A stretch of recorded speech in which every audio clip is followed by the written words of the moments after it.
இன்றைக்கி நம்ம என்ன பார்க்க போகிறோம்னா கறி பலா. இது பலாப்பழம் மாதிரியே தாங்க இருக்கும், ஆனால் இது இது கிடையாது.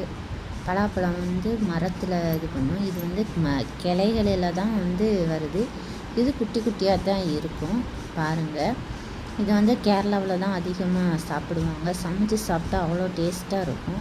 இது நான்வெஜ் மாதிரி சமைச்சு சாப்பிடணும், நல்லா டேஸ்ட்டாக இருக்கும். கேரளாக்காரங்க இதை அதிகமாக பயன்படுத்துவாங்க. இது நம்ம இதில் வருமா நம்ம மண்ணில் அப்படின்னு சொல்லி ஒன்று வச்சு பார்த்தோம், நல்லாவே வருது.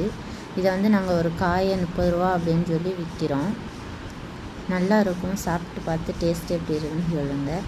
இதுக்கு எந்த வகையான உரமும் இதுவும் வைக்க தேவையில்லை, தண்ணி மட்டும் விட்டாலே போதும், நல்லாவே வருது. இது எப்படி வருதுன்னு பார்க்குறதுக்காண்டி தான் ஒரு கன்று வச்சு பார்த்தோம். நல்லா இருக்குது, நிறைய காயுமே பிடிக்குது.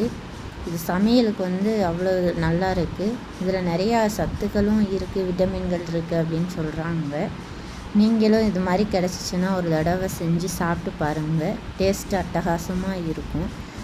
பாருங்கள், இதுதான் அந்த காய். இது இன்னும் நம்ம பறிக்கிறதுக்கு இன்னும் 10 நாள் 15 நாள் ஆகும். இப்போ தான் கொஞ்சம் குட்டியாக இருக்குது. ஓகே ஃப்ரெண்ட்ஸ், இது மாதிரி பார்த்துருந்தீங்கன்னா எனக்கு கமெண்ட் பண்ணுங்கள். இது மாதிரி கிடச்சிச்சின்னா சமைச்சு சாப்பிட்டு பாருங்கள், செம்ம டேஸ்ட்டாக இருக்கும். ஓகே, பாய்.